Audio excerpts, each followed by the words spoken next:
Someone there? Two parents have been charged with holding their 13 children captive in a home.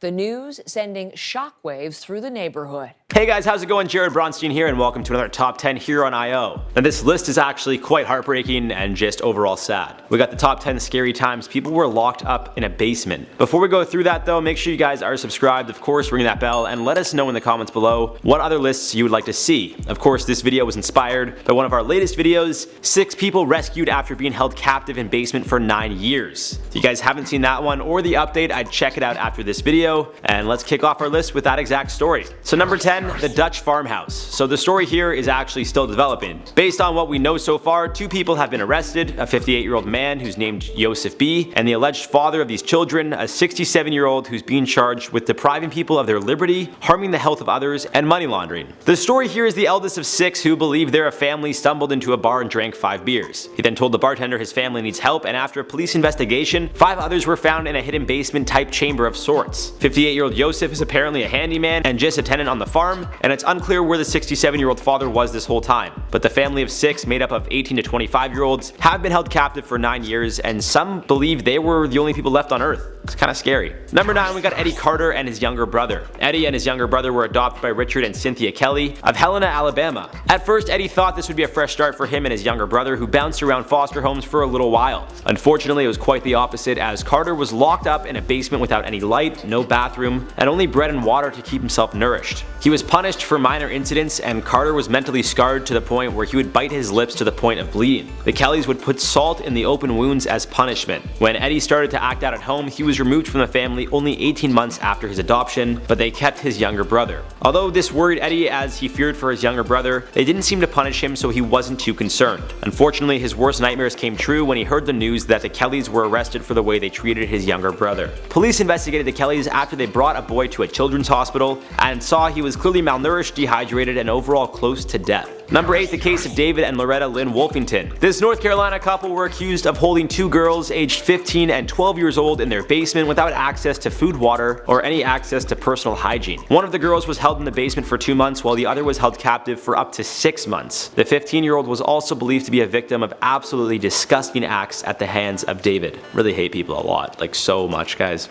This is just disgusting that people could act this way. And we're only 3 numbers in, so it's gonna get much worse. Number 7, 27-year-old Clarissa Ann Tobiasen and her husband, 31-year-old Brett Parker Tobiasen, were arrested after keeping a young boy in a small room with no light or access to a bathroom. The family, who had a 2-month girl of their own, adopted the boy and his younger brother. Apparently they made him eat carrots with all of his meals, and if he didn't finish the carrots within a certain time limit, he wouldn't be able to eat anything else. At night around 6 or 7 p.m. he would be locked in the basement and wouldn't be unlocked until 6 a.m. the next morning. After police broke the case, the boy was found with an orange tint to his skin. Number 6, 2 women in Edmonton lived together and disciplined each other's kids. There were a total of 5 kids, 2 of whom were found locked in a basement with a dresser blocking the basement door to stop them from escaping. When the babysitter heard knocking on the door, she moved the dresser, which wasn't there when she previously babysat, and discovered the 2 girls down there asking for food and water. When the babysitter was driven home the next morning by one of the women, she notified police, who found all 5 children locked in the basement the next day. The 2 women were arrested, and the children were found with evidence that they were victims of horrible things. Number 5, Charlie Bothwell IV, a 47-year-old Detroit man, was sentenced to 18 months probation and anger management classes after the FBI and police located his son behind boxes in the family's basement. The boy was reported missing by his own father and was subject to an extreme exercise routine. The crazy part here is that even though the boy's father took a plea agreement, the defense attorneys argued that the boy wanted to lose weight and was on board with this said exercise routine. However, the boy testified that his father would use a plastic pipe to discipline him, and it left marks on his chest and bum. Number 4, Linda Ann Weston and 3 others were charged after a landlord discovered 4 people locked in a basement boiler room of an apartment house in Philadelphia. The victims, Tamara Breeden, Edwin Sanabria, Derwin McLemire, and Herbert Knowles, ranged in age from 29 to 41 at the time they were discovered. One of them was chained to the boiler and provided a bucket to go to the bathroom when investigators found them. What's even more heartbreaking is they were all mentally disabled, and this was part of a multi-state benefits fraud scheme. Coming at number 3, the Ariel Castro kidnappings. This is probably one of the most infamous cases, which came to an end in 2013. Between 2002 and 2004, Castro kidnapped Michelle Knight, Amanda Berry, and Georgina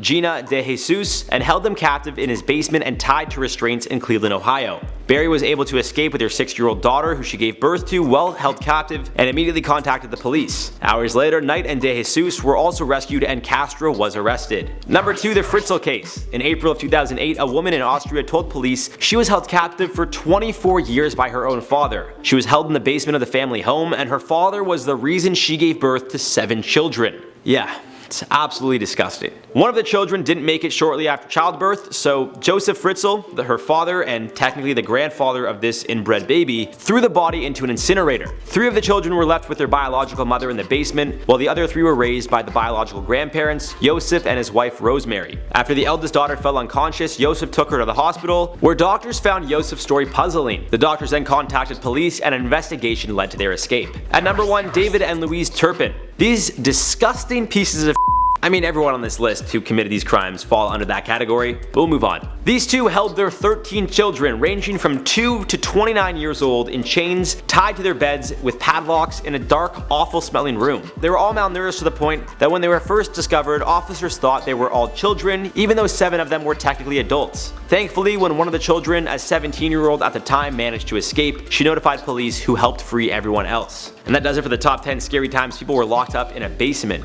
This one was hard for me to research, guys. A lot of rough stories here.